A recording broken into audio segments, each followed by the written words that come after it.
Sandy Cay, 2023 pa. Wala pa eleksyon nun. Wala pa alyansa nun. 2020. Dinay naman nila yung signatories. Dinay naman nila yung brand.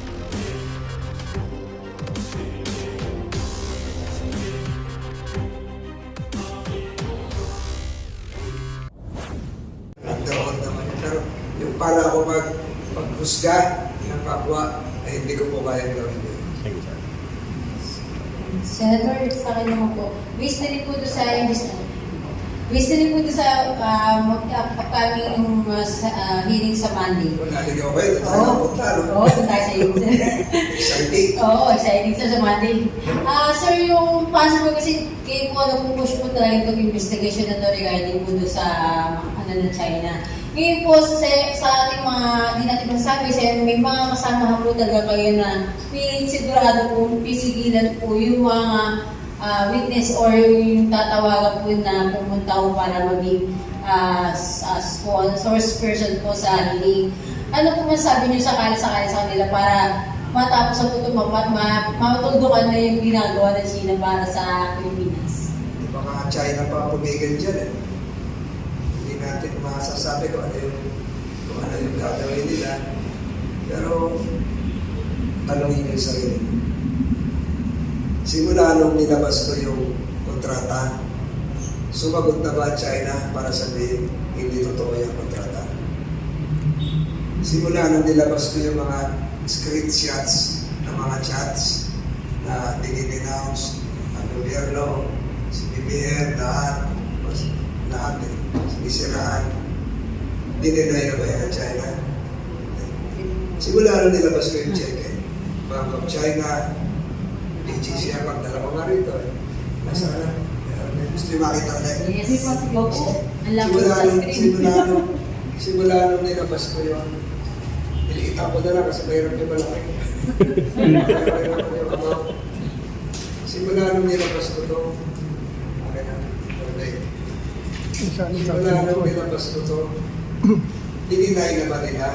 930. Dininay naman nila yung signatories. Dininay naman nila yung branch. Dininay naman nila yung account.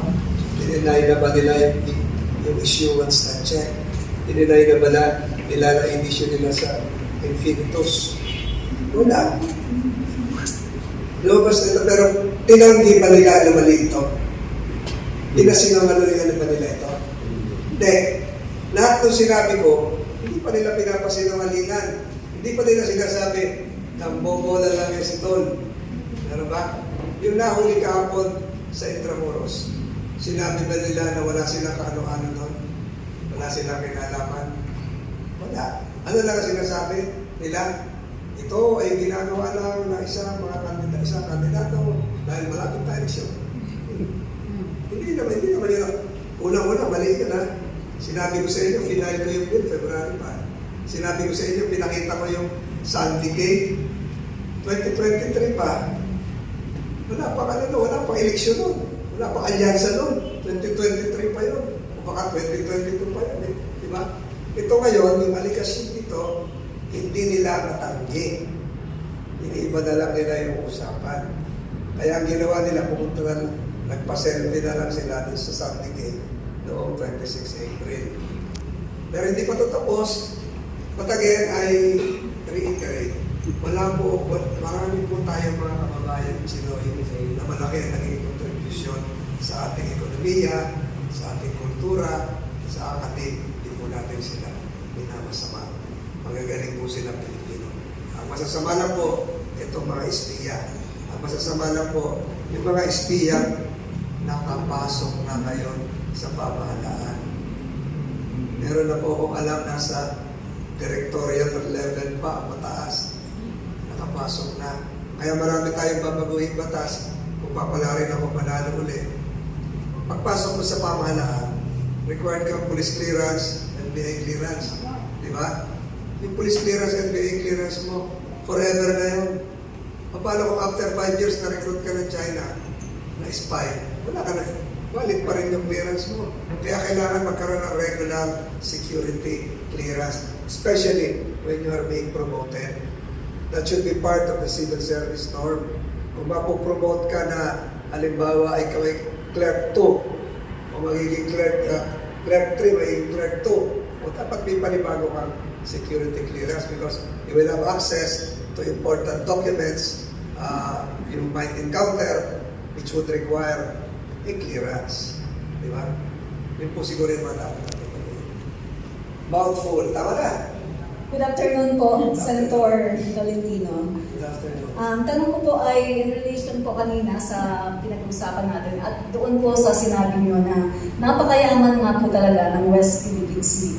Ito po, ang tanong ko po ay ano po yung masasabi ninyo sa mga proposal na dapat na tayo mag-dig ng oil sa West Philippine Sea?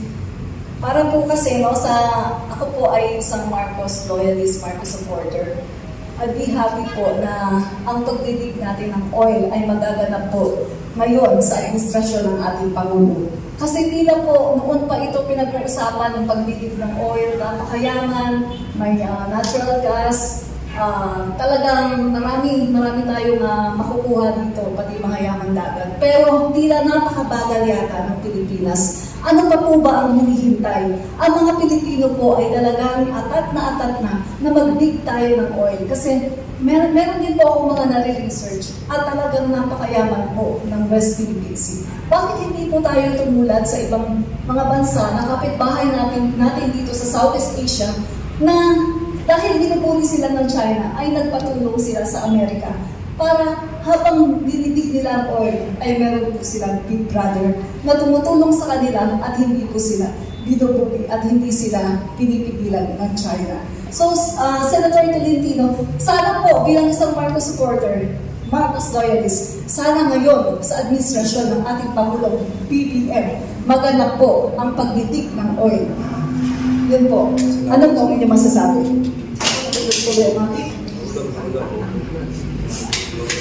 Yun sa panahon ulit. Wala ko kasalanan yan. Nahulog sa oil. Tama siya. Tama siya.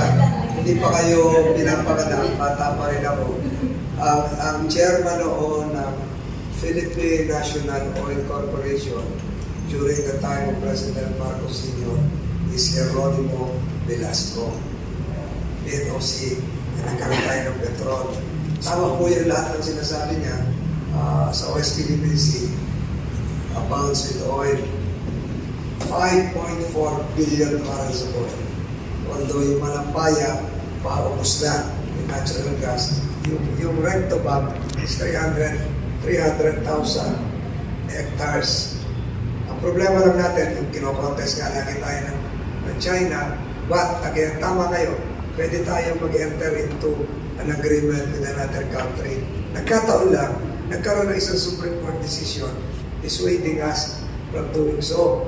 Hindi ko alam kung bakit ganun din yung lumabas yung isang Supreme Court decision. Pero pwede pang mabago yan kung gagawa kami ng bagong batas patungkol dyan. Hindi lang naman Amerika, maraming mga bansa na gustong tumulong sa atin.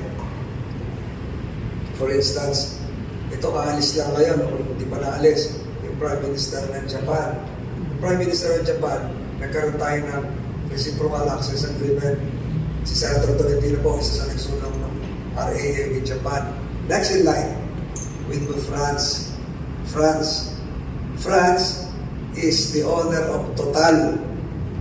Total is one of the largest oil exploring companies.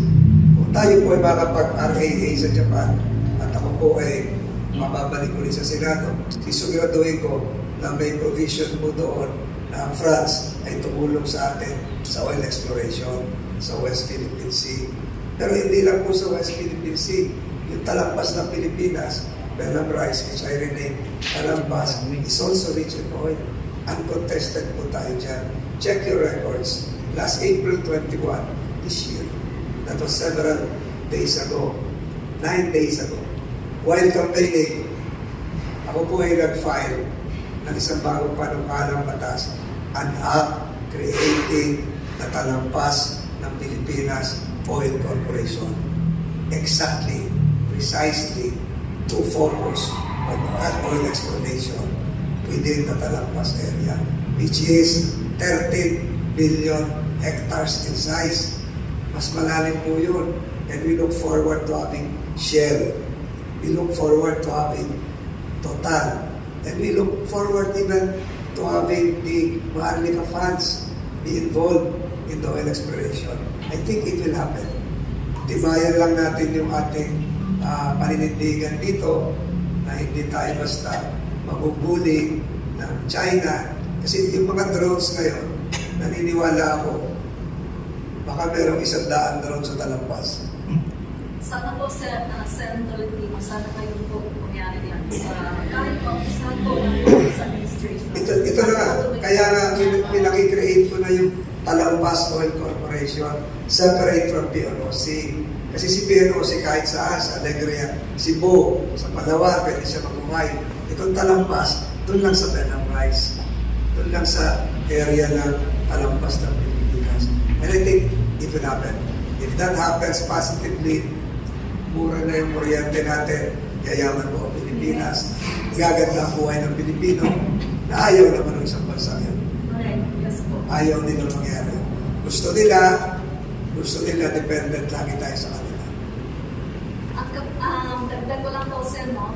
Kapag sa tingin ko po, kapag nagawa po yan ng Pilipinas, ang China, medyo wala na silang magagawa dyan. Medyo talagang siguro medyo kukulong na sila kasi talagang naninindigan tayo. Kasi dapat natin gamitin yan sir eh. Mayaman tayo eh. Hindi pa tayo ng bansa. I totally agree. Mayaman po tayo. Pero yung narrative ngayon ng mga vloggers, yung infinitos, alam mo yung pinalalabas nila, walang dala yung ano. Ang pinalalabas nila, kung hindi daw dahil sa China, the Philippines will be a third water country always.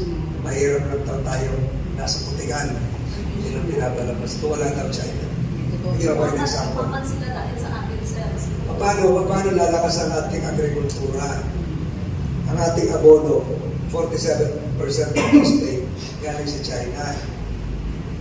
Pag hindi tayo binigyan ng abono, sira yung ating gulayan, maging sa lateralidad sa Baguio, sila simulang hindi malakas yung hangin ng ating magsasaka. Bibili tayo ng gulay sa China, mag-i-import tayo ng bigas sa China. Yun ang pinagsinasabi yung magiging totally dependent tayo sa kanila. Kaya maging yung ating research and development, hinahak nila USD, Department of Science and Technology. Hinahak nila kasi matatalino po ang mga inventor natin eh. Pero kung maaagaw ng China yung mga creative inventions nila, wala rin tayo. Di ba? China yun. Binagsak na. Wala na. Sir, napakamulang po, ano po ang sitwasyon ngayon ng Sandy Bay? Kasi pinapatanong natin sa Ang Sandy Bay ngayon ay tahimik. Pumunta na doon ang Philippine Navy, Coast Guard at Maritime Group ng PNP. Tahimik po siya ngayon. Para nagpakita lang ng China, flex lang ng muscle ng China na anytime pwede lang yung gamitin. At with the ongoing balikatan exercises, hanggang April, May 9, wala talaga mangyayari na napaka-laganap ng balikatan ngayon. And I think that sets a strong signal to China that there are other countries supporting us, looking at our backs. Maraming salamat po, Sen. Thank you din po to our content creators who came. May flight pa po kasi si Sen. Sa mga to.